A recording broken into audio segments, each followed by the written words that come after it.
Gracias. Esto es para Félix, de Red Black.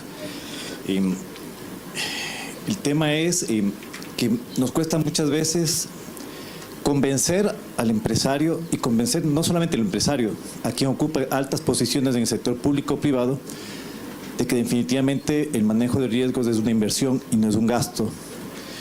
¿Qué significa? Que tenemos que instalar un chip, pero generacionalmente ese chip no está instalado todavía en la gente que actualmente está ocupando esos puestos. Y se podría prevenir si lo podemos instalar en las facultades de formación de pregrado de las universidades. No sé si ustedes nos pueden comentar algún tipo de experiencia, si se está implementando ya ese chip en algunos módulos, en algún nivel de estudio en las universidades, pero en las carreras de pregrado, sea cual fuera esta. Gracias. Sí, en realidad hay que partir mucho antes. La universidad es una parte del proceso. Hay que partir desde que el niño se empieza a formar en su hogar y después comienza su educación. Nosotros tenemos, por ejemplo, un curso multidisciplinario interfacultades en pregrado que toma todo el espectro de estudiantes, no importa el nivel académico que tengan ni la profesión que esté estudiando. Y los profesores son también de distintas facultades y de distintos grados académicos. La idea es que cada uno de los módulos termina con una presentación de los estudiantes desde su perspectiva y cuáles son las aproximaciones que ellos harían para resolver ciertos problemas. Eso ha sido una experiencia súper interesante. Otra experiencia interesante en la que en algún momento participa Ecuador es un curso que tenemos de Learning con la Universidad de la Frontera sobre planeamiento hospitalario para desastres y hospitales seguros, que también toma estudiantes de distintas universidades de Latinoamérica, el Caribe y también de nuestro país, los módulos son multimediales. Y nosotros de manera sincrónica una vez a la semana discutimos temas con ellos. Y vamos entonces incorporando la temática de reducción de desastres desde los distintos grados. No ponemos ni siquiera limitaciones para la etapa de formación que tengan, si son o no profesionales. Nos interesa que sepan. Y yo creo que eso es un poco la tarea hoy día. Salir de los estrechos márgenes de cada una de las profesiones que cada uno de nosotros tiene y ampliar los conocimientos que hemos adquirido de esas profesiones a otras profesiones para sumar los esfuerzos, porque este es un tema de sumar de esfuerzos. Así es que yo creo que eso para nosotros ha sido una vía que hemos conversado, discutido ampliamente con nuestros colegas de Red Black Internacional y en este momento estamos armando un modelo súper interesante que incorpora esta temática que usted también plantea hoy día. Gracias.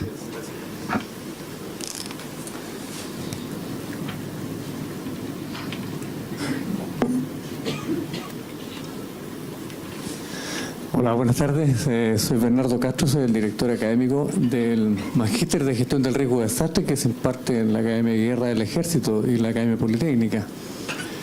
Pero mi pregunta no tiene relación con lo que decía Félix. Quiero hacer una pregunta a todo el panel. GAR 13 señalaba que había muy poca sintonía, una sintonía un poco fina entre los proyectos de la empresa privada y la alianza público-privada, que se ha escrito mucho. El GAR 15 señala justamente que hay que, y lo señala en Sendai, que tenemos que ir más a la acción ahora. De hecho, en la plataforma global y en la plataforma regional se van a tratar los temas de los indicadores, que fueron las tareas que quedó justamente al término de Sendai. Entonces mi pregunta es si efectivamente hoy día Sendai nos lleva a que tenemos que tener la reducción de riesgo de desastres, es el gran foco, digamos, y está directamente relacionado con el desarrollo.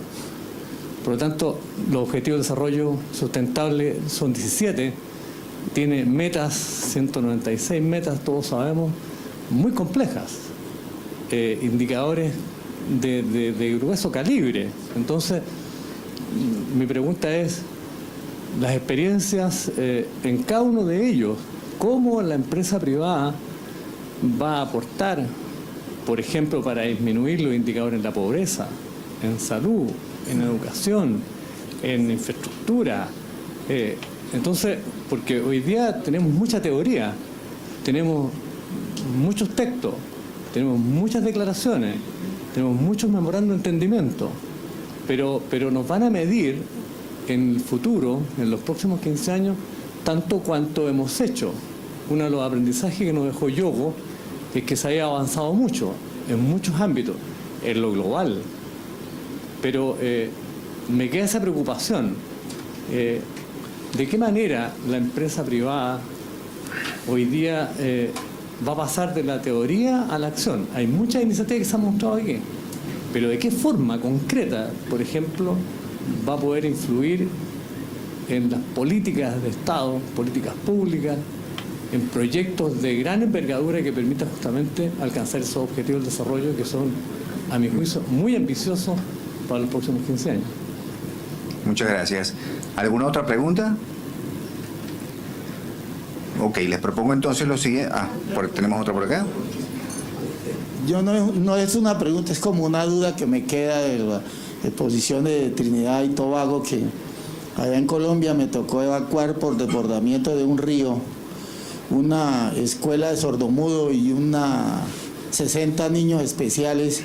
Me tocó, mientras buscaba la persona que le explicara que para llevarlo a un hotel 3 días mientras bajaba el río, pero no encuentro cómo es el convenio, cómo es el perfil, la empresa, cómo puedo yo llegarle, porque es muy interesante. Allá en Colombia no tenemos cómo llegarle a esa comunidad para poder hacernos entender. A mí me tocó prácticamente bailar con la más fea, porque 3 días con esa gente y sin poderme entender, conseguir fue un instructor de la escuela de sordomudos, y esos niños especiales, a algunos le daba ataque epiléptico, me tocó llevarlo al hospital. Entonces, ¿cómo es ese convenio? ¿Cómo sería para poder lograr y llevar la iniciativa allá a mi país? Muchas gracias.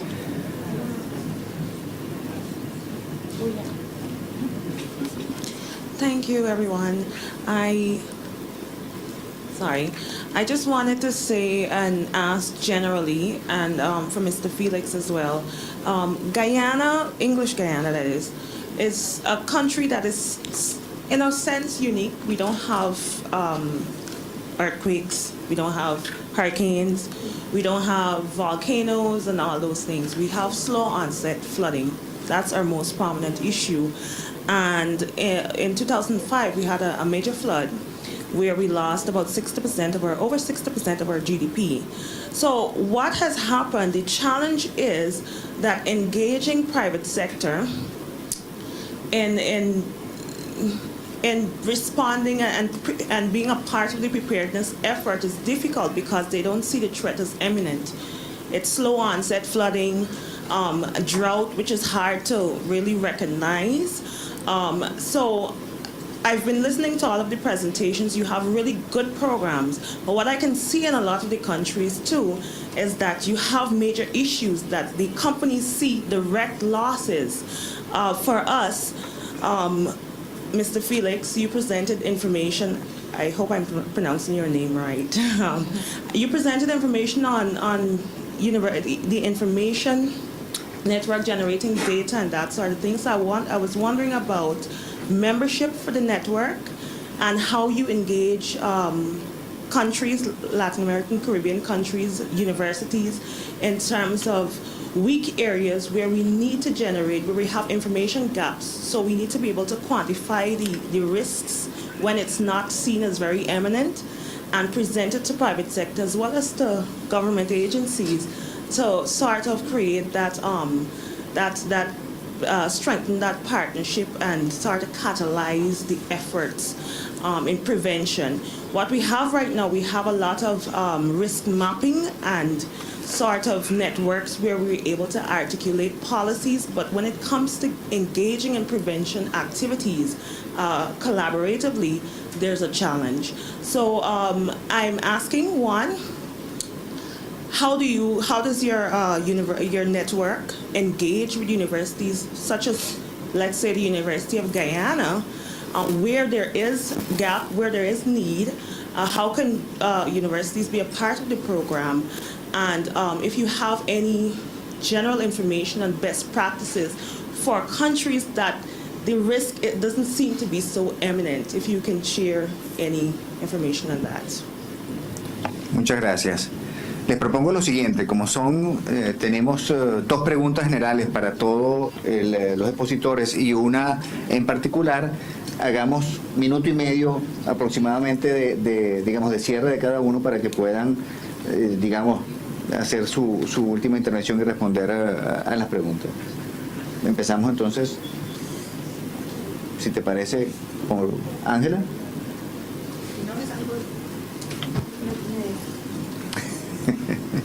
Aproximado.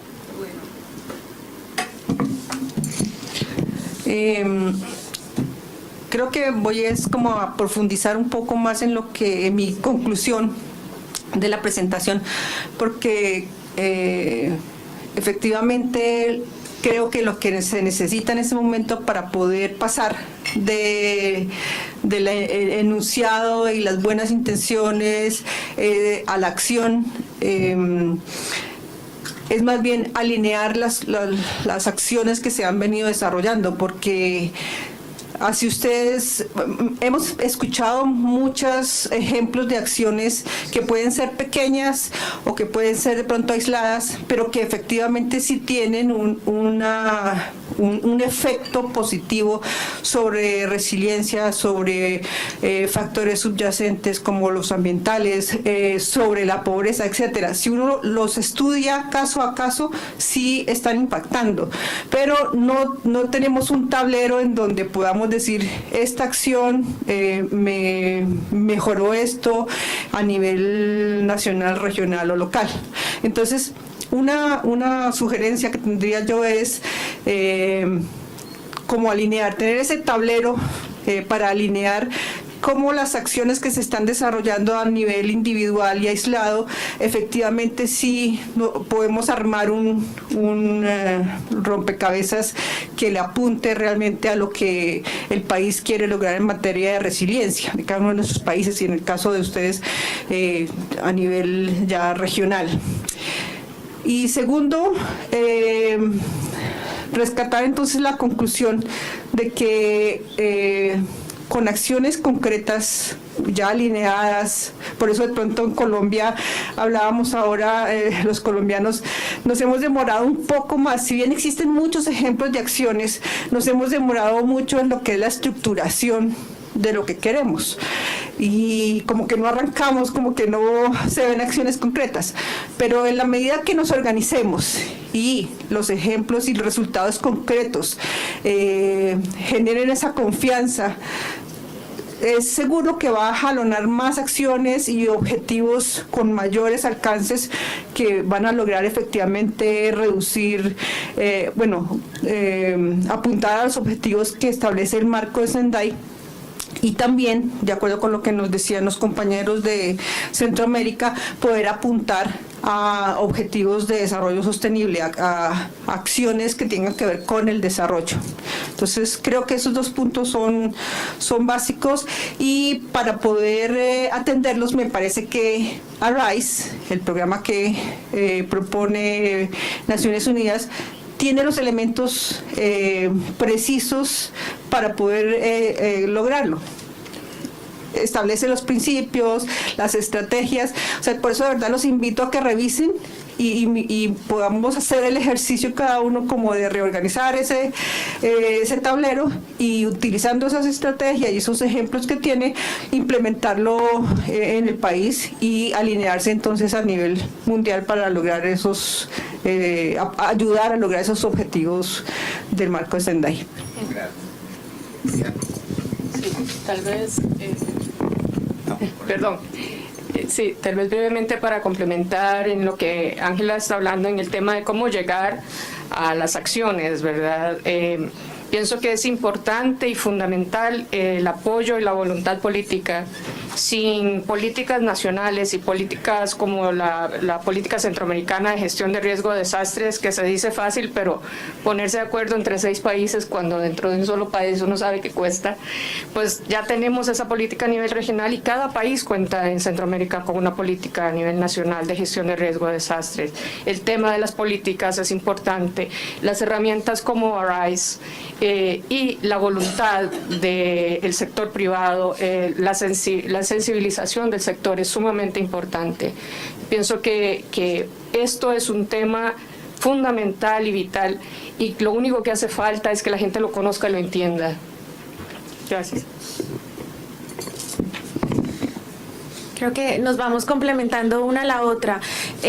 Mi punto frente al tema de la política y de cómo integrar a ese sector privado en la construcción de políticas, retomaría la experiencia que ha tenido el Consejo hace 20 años en articulación con el Sistema Nacional de Gestión de Riesgo y de participar como representante del sector privado, y mi recomendación sería a las autoridades nacionales buscar un aliado en el sector privado que pueda ir traduciendo los requerimientos en cosas que los privados puedan ir ejecutando.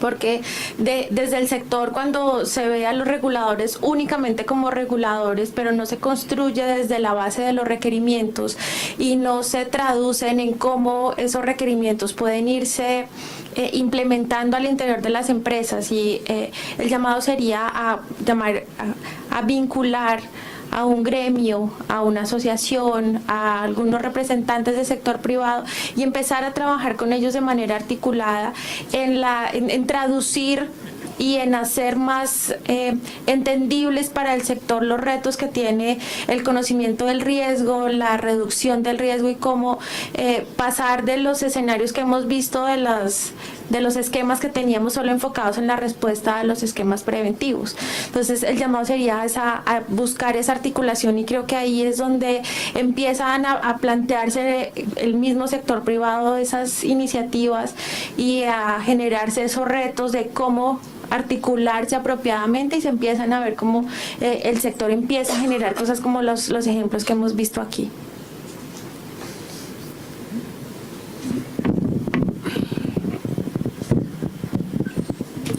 Ok, algunas ideas para, como bien decías, complementarnos y tratar de responder a las inquietudes de los y las colegas.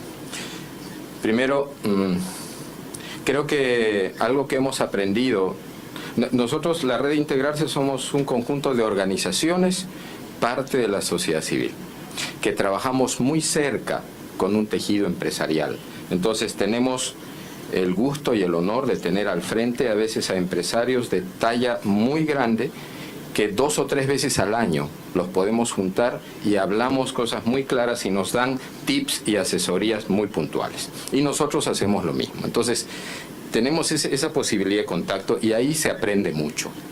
Algunas de las cosas que nos decían empresarios relevantes en Centroamérica y de talla latinoamericana es, primero, veamos a la empresa no solo como un donante. La empresa no es solo el que financia, o sea, muchas presentaciones, no digo solo aquí, pero en varios casos terminan poniendo a la empresa como el que va a financiar. De diferentes maneras, lo pintan de cualquier color, pero lo ven como el que pone plata.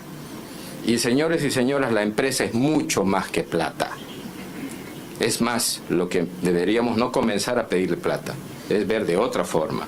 La empresa tiene capacidades, recursos, experiencia, un know-how que en muchos casos otros actores están queriendo aprender, practicar y copiar, y no es la idea. Entonces, por ejemplo, un recurso tan valioso como el voluntariado.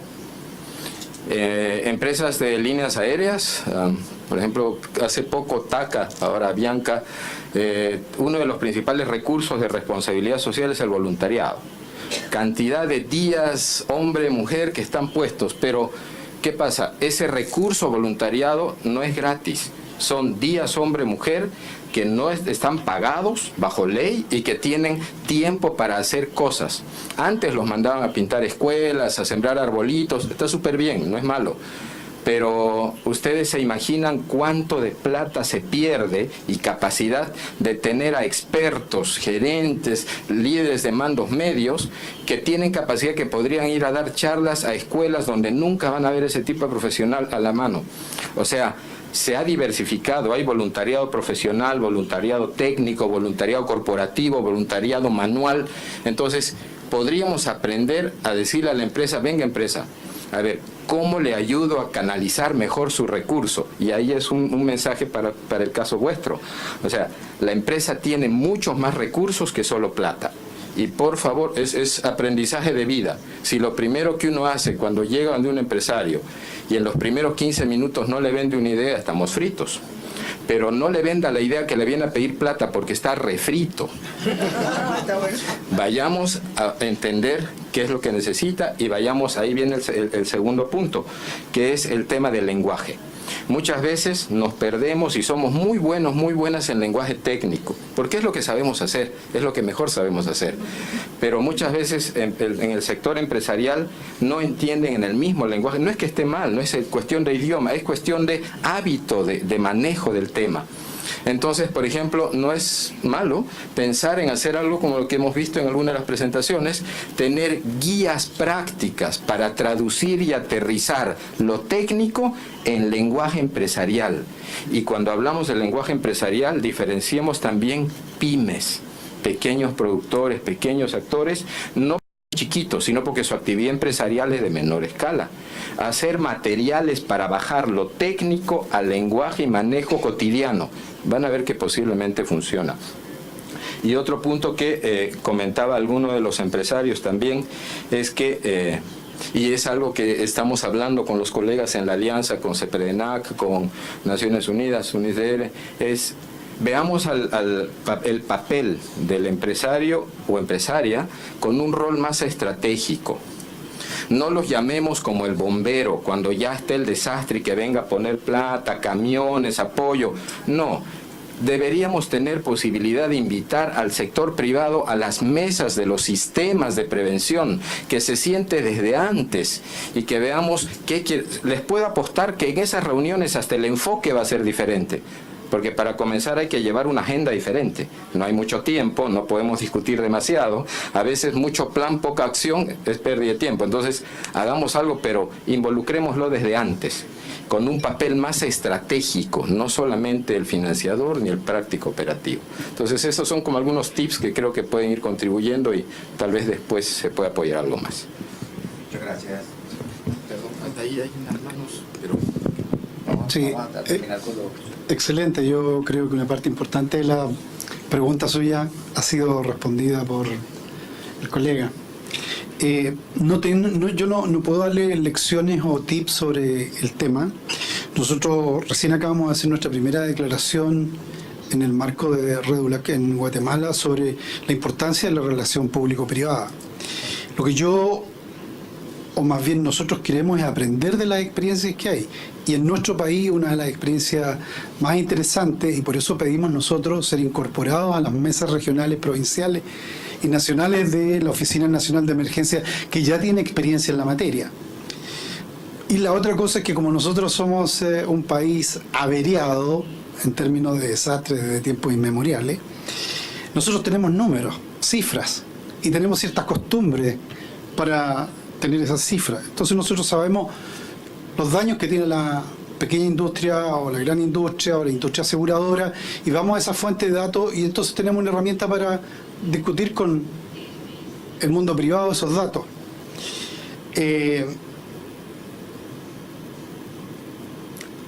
Me gustó la idea de la traducción del lenguaje técnico al lenguaje empresarial. Me parece que sí, ese es un avance intercultural, del cual tenemos que aprender también. O sea, aquí hay un proceso de aprendizaje. Así que yo escuchaba con la misma atención que usted la respuesta que estaba dando, porque a mí también me interesaba. Gracias. Okay. Thank you.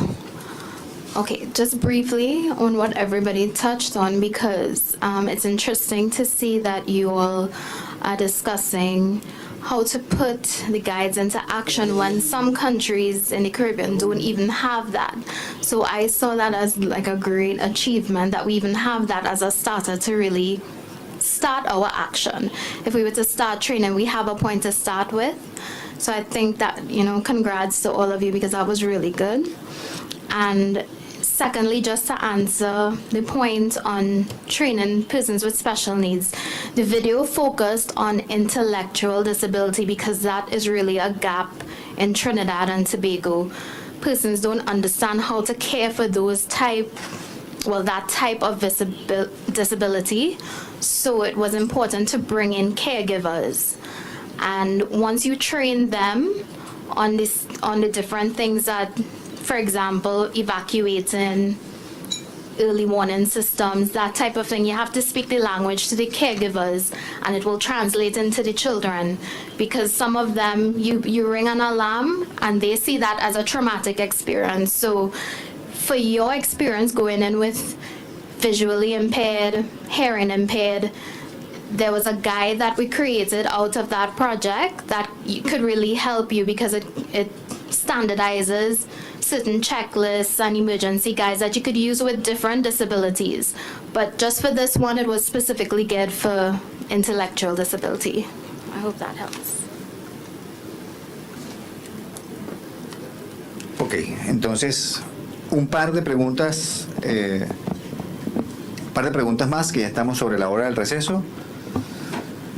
Tenemos a Honduras.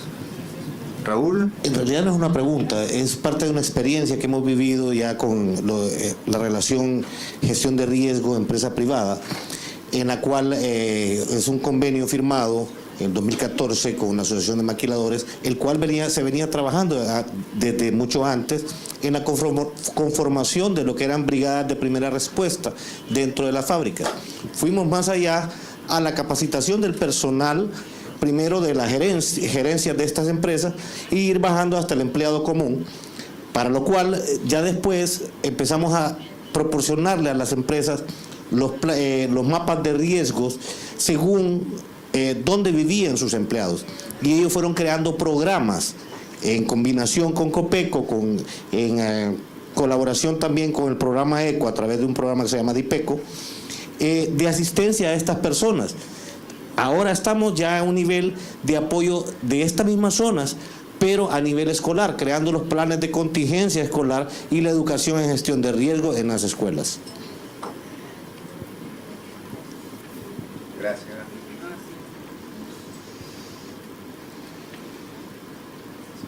Gracias. Quizás mi comentario es más también para complementar algunas de las preguntas. Alrededor de la participación del sector privado siempre gira la pregunta de cómo atraer al sector privado. Y creo que lo que se ve básicamente, creo que en los últimos años son una creciente participación del sector privado en experiencias como las que hemos visto ahora. Creo que es una señal bien importante de que el tema se ve como un tema, por lo menos, que afecta de alguna u otra manera los resultados o los beneficios de la empresa, y eso se refleja en experiencias creo que bastante concretas. ¿Hay oportunidades de integrar al sector privado? Sí, las hay. Creo que Sendai da muchas ventanas para eso, porque son ya compromisos de los países para implementar eso y para integrar al sector privado en ese proceso a través de mecanismos específicos, como por ejemplo los planes nacionales o las estrategias nacionales que Sendai pide se revisen o se mejoren en función de lo que Sendai está pidiendo, que es, por ejemplo, utilización de información de base de datos de daños y pérdidas que permitan cuantificar o revelar el riesgo que tiene un país. Y eso y un poco a la pregunta también que señalaba la colega de Guyana, cuando se trata, por ejemplo, de amenazas de lento proceso, ¿no? Y que pueden dificultar tal vez que el impacto de esa amenaza se vea directamente para el sector privado, y eso lleve a que cueste más atraer al sector privado a participar de un proceso como ese. Pero creo que en situaciones como esa también Sendai está permitiendo generar, o pide por lo menos generar este tipo de información, cuantificarla. Bases de datos de daños y pérdidas, por ejemplo, en el tema del Caribe, es un tema que está aún pendiente. Hay solamente 6 países, de los 16 que hay en SEDEMA, solamente 6 países cuentan con bases de datos de daños y pérdidas. Guyana, por ejemplo, es un país que podría empezar este proceso de recopilación de daños y pérdidas como una base, como les digo, de revelar el riesgo, la amenaza, el costo de la amenaza. Creo que eso puede ser un factor importante. Por último, solamente creo que el proceso que se ha seguido a nivel global de participación del sector privado nos dice más o menos cuál es la estrategia. El sector privado empezó con una identificación de líderes de 14 corporaciones. Y creo que a nivel país también se trata muchas veces de eso, es identificar qué empresas líderes pueden y quieren comprometerse con el tema, ven esto más claramente y quiénes pueden ayudarnos a jalar a otras empresas en el proceso.